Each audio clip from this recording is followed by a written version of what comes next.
Yo, what's going on YouTube? Kronos here, and welcome back to their PSO2 video. So in today's video, we're going to be talking about something that's popped around the community a whole lot recently, multi-weapons, and the truth behind them. What they do, how useful are they, and can we get around a couple of annoyances we've found in the game using multi-weapons. But before we jump into that, guys, if you're new to the channel, my name's Kronos. I do content over here on YouTube daily. Would much appreciate a subscribe as we claw our way towards that 10K mark by the end of the year. Be super cool to see. We'll have to see if we get anywhere near that amount. Anyway, guys, let's jump into this. So to start things off, I do have to apologize. During my stream, I have had a lot of questions pop up, and one of them that popped up consistently is multi-weapons. And there has been this theory that's jumped around the community that utilizing the multi-weapon system, we're able to circumvent a damage loss of using subclass weapons. Now, to be honest, I hadn't tested this myself personally, though I've had other people come to me saying they had tested it and parroted information, so on and so forth. And usually I have a pretty big policy against parroting any information that I hear, primarily because if I provide it to you guys, I'm responsible for that information itself. So I want to make sure that if I'm giving you guys information, it's the correct information. Now, multiple times I've heard this theory pop up, and I heard people talk about how they tested it and it totally works. And some people, very trusted and good friends, not saying that I have anything against those people, but good friends have said it worked out. And yeah, I definitely should have tested this myself, because through my testing, I'm finding it to be very different. But we're getting a little ahead of ourselves. I just wanted to go ahead and apologize for any misinformation I may have given out. It is on me, it's my bad. And hopefully you guys didn't lose on anything too extensive, going about that information, that advice that was given. Hopefully this helps out into understanding what I tested out. And if you happen to disagree with anything that you're looking at as far as the data that's recorded, feel free to test this out in your own way. I'm going to talk to a couple of individual things, and I wanted to make sure, now granted, there were other people who did gather some data from within the game. However, I wanted to make sure that I gathered data myself. That way I could prove what I'm showing and reporting to you guys very specifically. So everything you're going to see here is things that I've personally tested, that I've tried out, that I've put resources into finding out about without pulling anything for any specific spot. It's just all in-game data. So to start things off, we have to understand how multi-weapons work. So multi-weapons, essentially, you set up a base weapon and you offer up what's called a sub-weapon as fodder to your base weapon. I say it this way because saying combining the two weapons isn't exactly what happens. Essentially, when you offer up that sub-weapon to your base weapon, it allows the use of normal attacks and weapon actions, and as long as you have the class equipped, at least as a subclass or a main class, the photon arts and techniques of that weapon itself. Now, to multi-weapon a weapon, it does have to be of the same series. That's very important. So it's going to be the same star value. You're not going to be able to do any crazy combinations with potentials or anything along those lines. However, there's a small quirk. You actually have the use of normals and weapon actions as long as you multi-weapon, and the multi-weapon base is one of the classes you're currently playing. Let's look, for example, say we're playing Fighter Force as our class. We can multi-weapon Knuckles alongside Wired Lance and have access to not only Wired Lance normals, but the more coveted Wired Lance weapon action, which gap closes. Even though we don't have Hunter as any of our classes, we still have access to those normal attacks, and of course the weapon action, which is the reason why you do it in the first place. So that's kind of cool. Now, to go into why we were testing all of this, we want to go into how subclass weapons normally work. Subclass weapons deal less damage while you're using that weapon of a subclass. For example, let's say I'm playing Gunner Fighter. Actually, I used Gunner and Fighter a lot for this, but let's say I'm playing Gunner Fighter and I want to use double sabers. Well, if I use a photon on a double saber with Gunner Fighter, it does less damage as if I used it as Fighter Gunner. And we're going to go into the specifics of that and the exact numbers in just a moment, and you guys will see how much of a difference it actually is. Now, the amount that you lose as far as damage is concerned apparently was a data mined amount that was been circulating around the community, about 10%. Now, you do lose damage, and what they were talking about doing, or people were mentioning about doing with the multi-weapon system, granted the multi-weapon theory as I like to call it, is if you multi-weapon a weapon of your main class as the base and the subclass weapon as the sub-weapon, you no longer lose the damage potency while using skills or photon arts of that subclass. So again, example, part of what we used in today's video, if I'm playing, say, I'm playing Gunner Fighter and I want to use a double saber PA while I also have twin machine guns, I can multi-weapon a twin machine gun as the base, add a double saber to the multi-weapon, and then whatever PAs or attacks I use that are double saber specific should, by this theory, not lose damage versus if I were to just use Fighter as my main class instead. Now, this of course isn't counting in any specific class skills, so on and so forth.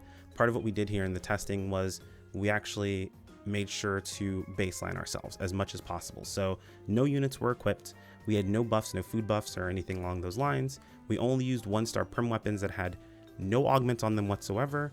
And the testing we did was on the same target every single time. We used Bujin from the Cocoon, since he's very common to be used right now for TAing. I figured he'd be a very good target to just attack consistently and have the same numbers pop up for us across the board.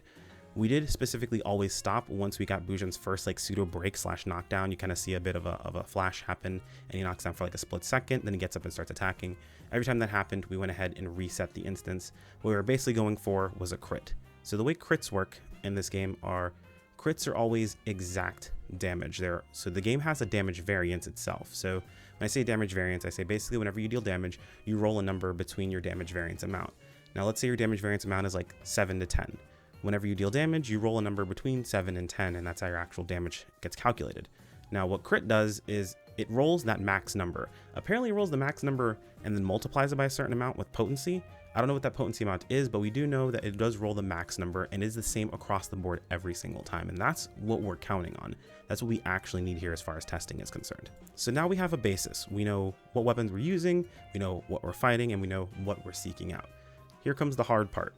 Base crit value, if it's believed from PSO2 base, is only 5%. And all of our gear, none of it has any crit in it. Neither do our skill trees. So we're gonna have to fish that 5% crit every single time. But through doing this, I learned one very important thing. Crits do display in this game, but they don't display it the way they did in base PSO2. They are no longer blue, they are just bigger white numbers. So whenever you see a kind of pop-up of a white number that's a bit thicker, that's your actual crit versus everything else that you're seeing on screen. So we did need to make a total of 4 weapons to actually test this out completely.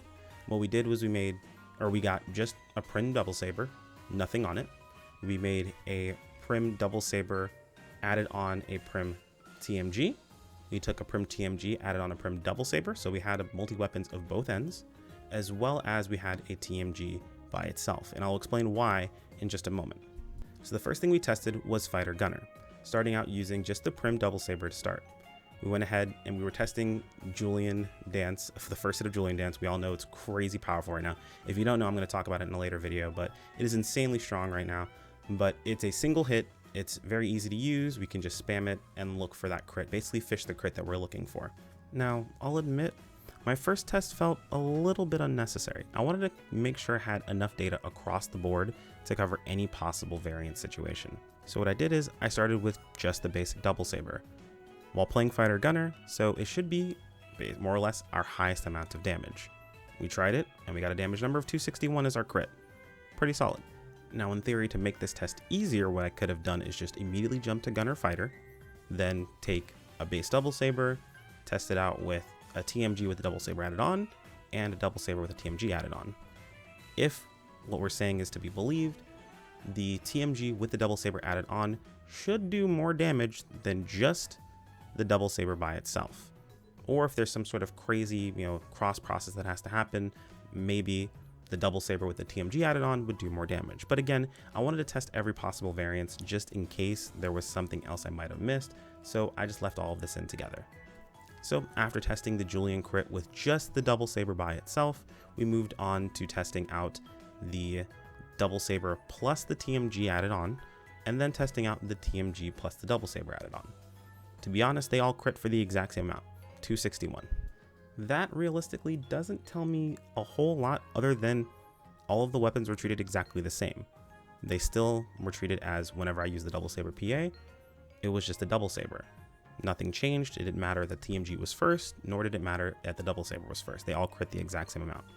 So from then, I went back, I swapped classes, which if you're paying attention, you're going to notice something in particular when I swap classes, but don't worry about that. We'll talk about it in a moment. But I swapped classes over to Gunner Fighter. And then we went back, right back to the Cocoon itself, and tested this process out again. Again, to start things out, as a baseline, I went ahead and tested just the double saber by itself and got its crit number. That crit came out to be 234 exactly. And then I tested it with the saber / TMG, and then finally with the TMG / saber. And if the theory is to be believed, the TMG / saber should do more damage than just the saber by itself. Or again, maybe some sort of craziness where the saber has to be first and the TMG has to be secondary in that situation. However, each time I got the exact same crit number, 234 again, which tells me that every single weapon was treated exactly the same. And even though we had a weapon that was TMG first and double saber as the added on a bonus, it still did not take care of that damage differential, that damage loss. So now we have two numbers. We have 261 and we have 234. Now, those of you who are astute will recognize that these aren't exactly 10% apart. And those of you guys who are really paying attention will notice that when we went back to change classes, there was a difference in our battle power as well as our attack. So swapping to fighter as our main class gives us an extra 3 points of attack and a little bit of battle power. Now that battle power is pretty easy to figure out. Attack technically contributes to your battle power itself, and we know that our gear didn't change whatsoever because we have no units equipped and we're only swapping between fighter gunner and gunner fighter, meaning all of our weapons would stay equipped exactly the same, so that's not causing any changes either. So we can tell pretty handedly that the difference in our attack or difference in our battle power is just the attack amount. So I was left with a bit of an issue. Well, if 3 attack power does equate to being about 10% difference in damage, that might be the reason why we have a difference between fighter gunner and gunner fighter. Maybe it's all the same across the board, right? Well, that's where the other TMG comes in. I wanted to test the difference. So we can take just a TMG base and we can test while playing as a fighter gunner and as a gunner fighter.